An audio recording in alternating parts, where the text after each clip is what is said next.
Hello, I'm Makayla and welcome back to my series on the MBTI types and advice and compliments for them from people of the same type. So today it's ISTPs giving advice and compliments to ISTPs and INTPs giving the same to INTPs.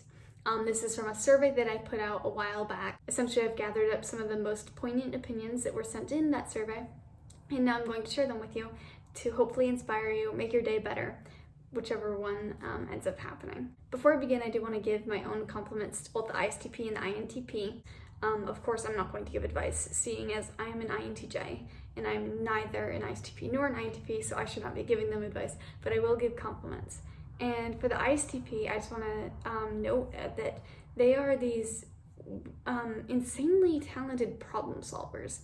A lot of people, if you give them a problem and they can't solve it, they may get frustrated or, have to end up depending on someone else or on Google. But ISTPs will get to the center of the problem, figure out what they need to do, and find a solution. It's like they have this magical internal sixth sense of being able to figure out what needs to be done to find a solution, which is really remarkable. They also have a very cool, calm disposition that makes them very good to have by your side if there's pandemonium or chaos, because they're able to stay collected and stay composed. They don't get frenzied. They don't let things distract them from the task at hand. They just understand what's going on and they'll go about their day zeroed in on what matters. Finally, I think they have a very good relationship with the world and their minds.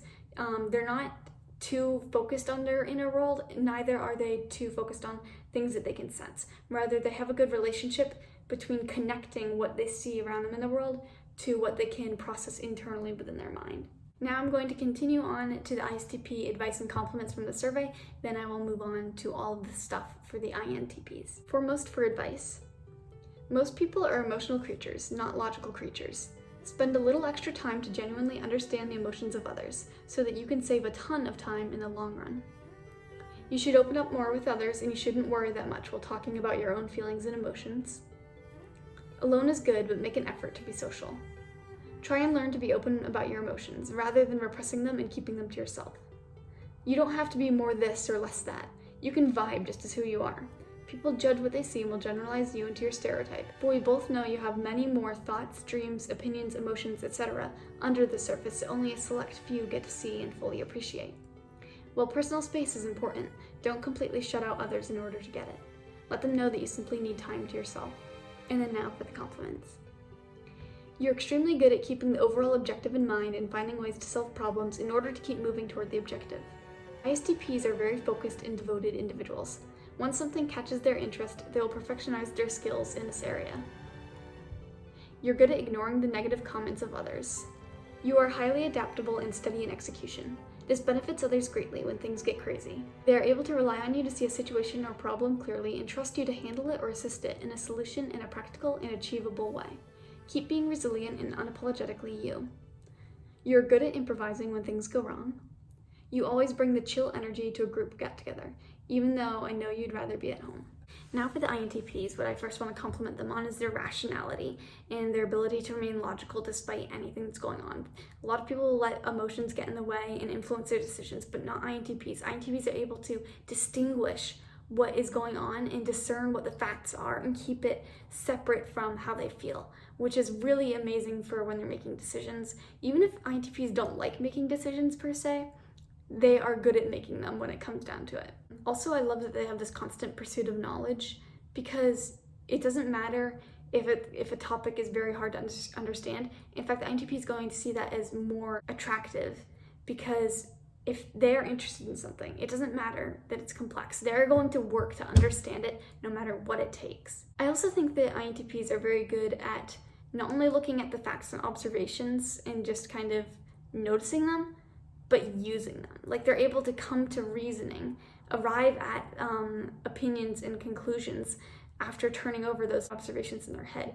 And they use their dominant internal thinking to compare and contrast what they can see and notice in the world, which makes them very good debaters, even if they don't often want to share those opinions with others. They're very good at internally knowing what is biased and what is not. And now for the advice from people in the survey. Just because you don't get results right away doesn't mean you're bad at it or that you will fail. Keep working and you will get results some way or the other. There are people who will understand how you feel and will be there when you decide to open up. They will not leave you for showing that you have emotions. Get someone else to challenge the conclusions or logic that you come to when thinking about yourself. That is to say, get a therapist and make sure that they can easily grasp abstract ideas. You're likely going to be throwing them around all the time. On that, try to keep to one framework at a time and don't switch analogies every picosecond. You should talk to people more, open up, and let people know how you're feeling. You should take care of yourself mentally and not drain yourself to a project, but also don't procrastinate. It's not that bad to ask for help from others. You can't predict everything. You are capable of thriving in many, many fields and domains. Just make sure it feeds your internal thinking and extroverted intuition, knowledge, logic, and creativity. You're smart and you're exceptionally good at anything you want to do, but only if you stop procrastinating. And now for the compliments. You can create anything you want with your mind, and that's amazing. You are very smart and can learn anything you put your brilliant mind to. You provide valuable input through rational thinking, a unique perspective, and see so many possibilities. You're capable of deep love and meaningful friendships. You can find your tribe. Your mind and your fantasy have no limits, remember that. You want to know the truth always. Your curiosity is beyond reality. You have good innovative and problem-solving skills. Your insight can be valued greatly by the right people. Your heart and mind are beautiful and you are one of the strongest people I know. That is it for the advice and compliments for ISTPs and INTPs. Don't forget to subscribe to my channel for the next functions I'm going to be doing, which I have not decided yet. I wish I could tell you right now. I need to figure that out. But I will be doing more of these MBTI videos, and there's still like 4 more videos in just the series alone. So definitely subscribe if you do want to watch more of those. Again, thank you so much for watching, and I hope you have a good rest of your day.